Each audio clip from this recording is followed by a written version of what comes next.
Graça e paz a todos. Mensagem de Frederick Brotherton Meyer. A vinha de Nabote. Em uma sala do palácio, Acabe, rei de Israel, está deitado em seu sofá com o rosto voltado para a parede, recusando-se a comer. O que aconteceu? O desastre se abateu sobre os exércitos reais? Os sacerdotes de Baal foram novamente massacrados? Sua consorte real está morta? Não. Os soldados ainda estão entusiasmados com suas recentes vitórias sobre a Síria. A adoração de Baal recuperou completamente o terrível desastre do Carmelo. Jezabel, resoluta, astuta, cruel e bonita, está agora ao seu lado procurando ansiosamente a causa dessa tristeza que, talvez, presumisse atrair sua simpatia e assegurar por meio de seus meios fins que ele não ousava atingir para ele mesmo. A história é logo contada. Jezreel era o Windsor de Israel e a localização da casa real favorita. Em certa ocasião, enquanto Acabe estava empenhado em supervisionar seus grandes e belos campos de lazer, seus olhos iluminaram um vinhedo vizinho que pertencia a Nabote, o jezreelita. Prometia ser um acréscimo tão valioso à sua propriedade que ele resolveu adquiri-lo a todo custo. Ele, portanto, mandou chamar Nabote e ofereceu em troca um vinhedo melhor ou o valor dele em dinheiro. Para sua surpresa e indignação, Nabote recusou ambos. E Nabote disse a Acabe que o Senhor não permita que eu te dê a herança de meus pais. 1 Reis 21, verso 3. À primeira vista, essa recusa parece grosseira e descortês. Mas um pouco de consideração justificará a recusa de Nabote e agravará a subsequente culpa do casal real.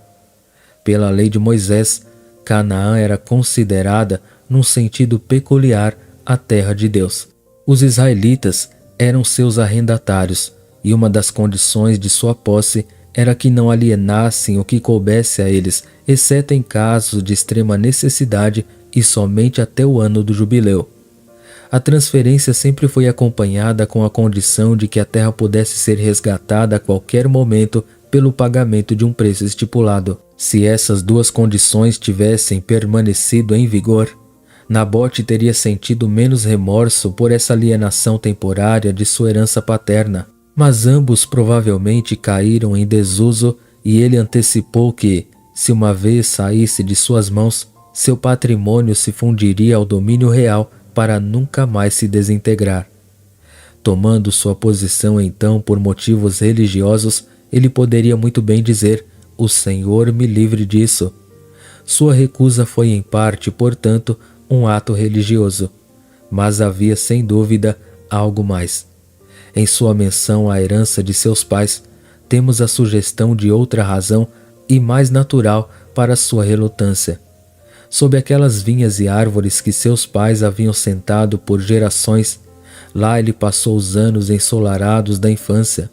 Muitas lembranças sagradas estavam associadas a esse local, e ele sentiu que todo o suco já extraído de todos os vinhedos da vizinhança nunca o compensaria pelo afastamento dessas memórias agrupadas. A recusa de Nabote fez Acabe pular em sua carruagem e dirigir de volta para Samaria, e como uma criança mimada, virar o rosto para a parede como um animal de estimação, pesado e descontente. No final do capítulo anterior, aprendemos que ele estava pesado e descontente com Deus. Agora ele está agitado pelas mesmas fortes paixões pelo homem. Em mais alguns dias, o horrível ato de assassinato foi perpetrado, o que de uma só vez removeu Nabote, seus filhos e herdeiros, e a propriedade não reclamada caiu naturalmente nas mãos reais. Há muitas lições aqui que exigiriam nossa atenção se estivéssemos lidando com toda a história, mas devemos deixá-las de lado para concentrar nossa atenção exclusivamente no papel que Elias desempenhou em meio a essas terríveis transações. Ele foi chamado de volta ao serviço. Quantos anos se passaram desde a última vez que a palavra do Senhor veio a Elias, não sabemos. Talvez fossem 5 ou 6. Todo esse tempo, ele deve ter esperado ansiosamente pelos conhecidos sotaques daquela voz, desejando ouvi-la mais uma vez. e os dias cansativos, passando lentamente, prolongaram sua esperança adiada em um arrependimento profundo e ainda mais profundo ser imposta a ele. Usando uma frase empregada para Sansão, que era tão notável pela força física quanto Elias pelo poder espiritual, podemos dizer: o cabelo de sua cabeça começou a crescer novamente. Pode ser que essas palavras sejam lidas por alguns, outrora proeminentes no serviço cristão, que recentemente foram deixados de lado. Eles foram removidos da esfera que uma vez preencheram. Eles descobriram que o público se afasta deles e as oportunidades se aproximam. Eles viram pessoas mais jovens entrarem para preencher as fileiras das quais caíram. Isso pode ser atribuído à soberania do grande mestre, que tem o direito perfeito de fazer o que quiser com os seus e que remove um e estabelece outro. Mas antes de colocarmos esta lisonjeira unção em nossas almas, devemos indagar se a razão não pode estar dentro de nossos próprios seios, em alguma inconsistência ou pecado que requer confissão e perdão nas mãos de nosso fiel e misericordioso sumo sacerdote, antes que nunca mais a palavra do Senhor possa vir até nós. Também é possível que não sejamos usados para nosso próprio ensino mais profundo nos caminhos de Deus. Horas, até anos de silêncio, estão cheios de oportunidades de ouro para os servos de Deus. Nesses casos, nossa consciência não nos condena nem nos aborda com nenhuma razão suficiente decorrente de nós mesmos. Nosso simples dever é manter-nos limpos, cheios e prontos, de pé na prateleira, prontos para o uso do Mestre, certos de que serviremos se apenas ficarmos de pé e esperarmos, sabendo que Ele aceitará e recompensará a boa vontade pelo ato. Elias não foi desobediente. Certa vez, quando sua presença foi solicitada com urgência, ele se levantou para fugir para salvar sua vida.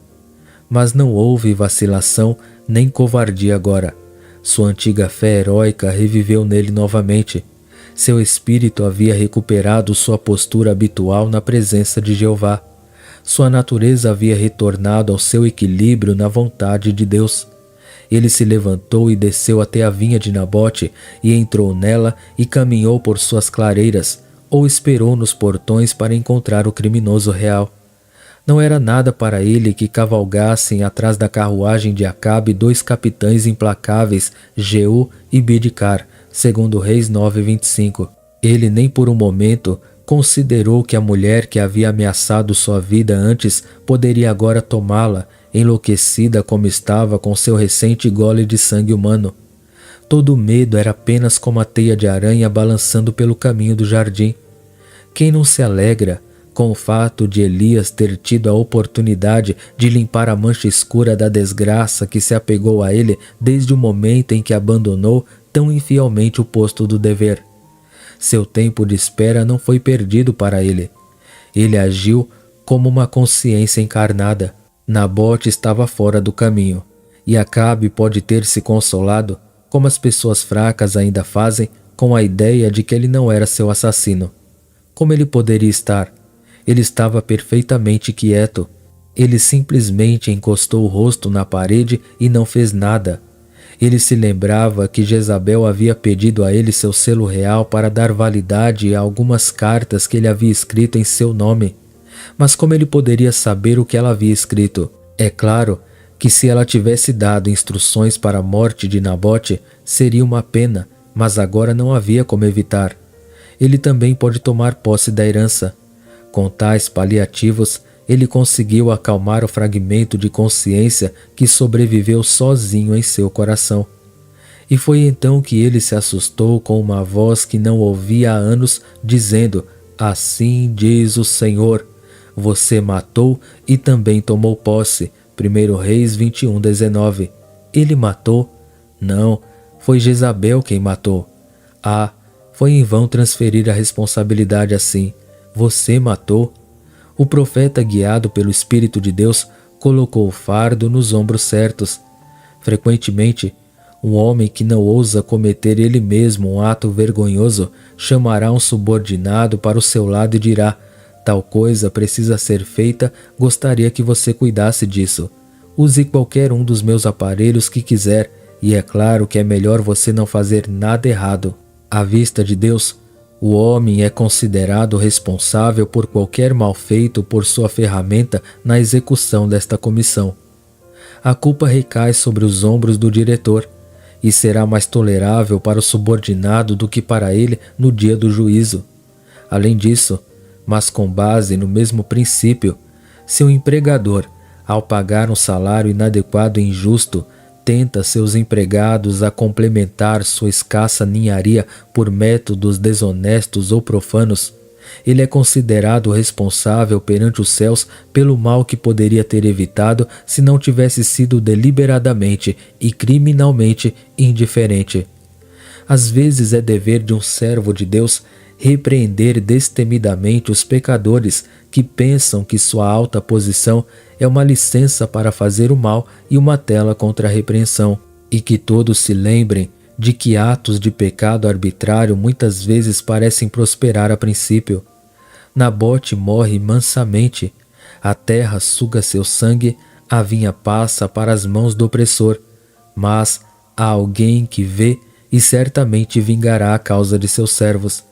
Certamente vi ontem o sangue de Nabote e o sangue de seus filhos, diz o Senhor, e te recompensarei nesta terra, segundo Reis 9:26. Essa vingança pode demorar, pois os moinhos de Deus moem lentamente, mas virá tão certamente quanto Deus é Deus. Enquanto isso, na vinha de Nabote está Elias o profeta, e no coração do criminoso está a consciência com seu açoite de pequenas cordas, pesado com metal irregular. Esta lição é reforçada repetidas vezes por nosso grande dramaturgo, que ensina aos homens que não querem ler suas Bíblias que o pecado não compensa no final.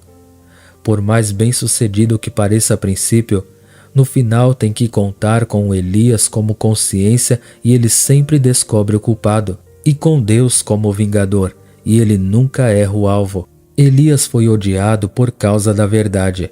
E Acabe disse a Elias: achaste-me, ó meu inimigo. 1 Reis 21:20. Embora o rei não soubesse, Elias era seu melhor amigo, enquanto Jezabel era sua pior inimiga. Mas o pecado distorce tudo. É como a aurora cinzenta que obscurece tanto os objetos mais familiares que os homens confundem amigos com inimigos e inimigos com amigos. Muitas vezes, os homens repetiram o erro dos discípulos que confundiram Jesus com o fantasma e gritaram de medo. Quando amigos cristãos protestam contra os malfeitores, repreendem seus pecados e os alertam sobre sua condenação, os cristãos são observados, odiados e denunciados como inimigos. A Bíblia é detestada porque expõe tão claramente o pecado e suas consequências. O próprio Deus é visto com antipatia. Não pode ser de outra forma. Os egípcios odiavam o abençoado pilar de nuvem. Os filisteus enviaram a arca da aliança. As feridas encolhem com o sal. O osso quebrado teme o toque gentil do médico. O ladrão odeia a lanterna do detetive. Não nos surpreendamos se formos odiados. Sejamos gratos até mesmo quando os homens nos detestam, não por nós mesmos, mas pelas verdades que falamos. Vamos regozijar-nos e exultar. Quando os homens pensam assim de nós, é uma indicação de que nossa influência está nos antípodas da inclinação e do teor de suas vidas. Bem-aventurados sois vós, quando vos injuriarem e perseguirem e mentindo, disserem todo mal contra vós por minha causa. Regozijai-vos e exultai, porque grande é o vosso galardão nos céus, pois assim fizeram aos profetas que existiram antes de vós. Mateus 5, 11 e 12. Ó, não se afaste da faca do cirurgião, ou do brilho do farol, ou da luz vermelha de advertência, ou do latido profundo do cão, como se estes fossem seus inimigos. É você que está errado, não eles. Cada um dos infortúnios que Elias predisse se tornou realidade. Acabe adiou seu cumprimento por cerca de 3 anos por meio de um arrependimento parcial, Mas no final desse tempo, ele voltou aos seus maus caminhos e cada item foi literalmente cumprido. Ele foi ferido por uma flecha casual em Ramote-Gileade, e o sangue correu da ferida para o meio da carruagem. 1 Reis 22:35. 20 anos depois, quando Jeú mandou ver, não havia mais nada de Jezabel para a sepultura. Apenas seu crânio, pés e palmas escaparam dos cães vorazes enquanto ela estava exposta naquele mesmo local. O cadáver de seu filho Jorão foi lançado insepulto naquele mesmo terreno por ordem de Jeú, que nunca esqueceu essas palavras memoráveis. E lá, em dias posteriores, os exércitos de Israel foram colocados repetidamente na derrota, saturando o solo com o fluido mais rico do que o que já fluiu das uvas esmagadas da videira. Deus é verdadeiro, não apenas em suas promessas, mas também em suas ameaças. Cada palavra dita por Elias foi literalmente cumprida. Jeová colocou seu próprio selo nas palavras de seu servo. Os anos que se passaram amplamente o justificaram. E ao encerrarmos este trágico episódio em sua carreira, nos alegramos ao saber que ele foi reintegrado no favor de Deus e carimbado novamente com o imprimatur divino de confiabilidade e verdade. Amém. Deus abençoe a todos em nome de Jesus.